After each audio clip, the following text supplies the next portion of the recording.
සුපිරි මොළය. දෙවියන් වහන්සේගේ වචනයෙන් ලෝකවල් මවනු ලැබූ බවද මෙසේ දකින දේවල් පෙනෙන දේවලින් හට නොගත් බවද ඇදහිල්ලෙන් තේරුම් ගනිමු.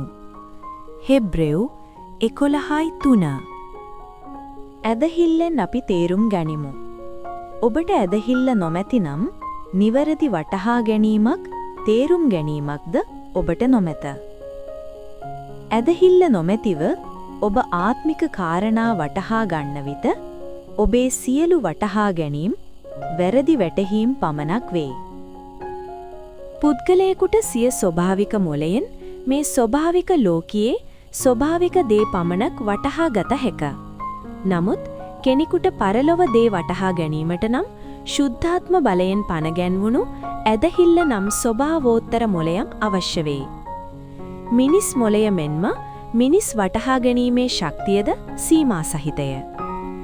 අපගේ හදවත තුළට ඇදහිල්ල පැමිණි විට අපගේ තේරුම් ගැනීම සාගරය මෙන් අසීමිත වේ.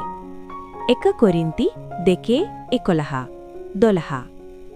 කෙසේ වෙතත් ඇදහිල්ල නොමැති විට අපගේ ආත්මික වටහා ගැනීම මිය යනු ඇත. ලෝකවල් සැලසුම් කළ දේව වචනය දැන් අපද සැලසුම් කරමින් තිබේ. මැවීමේ බලයෙන් යුත් දේව වචනය ඇදහිල්ලේ වචනය ලෙස හඳුන්වනු ලැබේ. රෝම 10:1.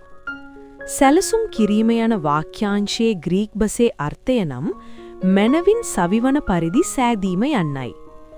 අන්වදනින් කිවතොත් දේව වචනය කෙරෙහි ඇදහිල්ල පුද්ගලයෙකු භෞතික වශයෙන්, ආත්මික වශයෙන්, චිත්තවේගාත්මක ආදී වශයෙන් මනවින් සවි කරන්නේය. දේව වචනය කෙරෙහි ඇදහිල්ල කරන කොටගෙන උන්වහන්සේගේ නාමය නුබලා දකින්නා වූ අඳුනන්නා වූ මේ මිනිසයා සවි කළේය. එසේය උන්වහන්සේ කරන කොටගෙන ඇත්තා වූ ඇදහිල්ල නුඹලා සියල්ලන් ඉදිරියෙහි මොහුට මේ සම්පූර්ණ සුවය දුන්නේය.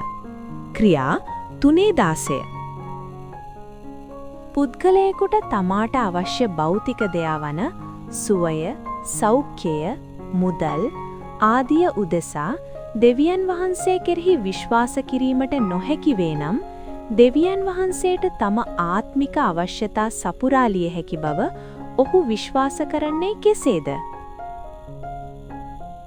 අද දින දෙවියන් වහන්සේගේ වචනයට සවන් දුන් ඔබ සැමට ජේසු පිහිටයි.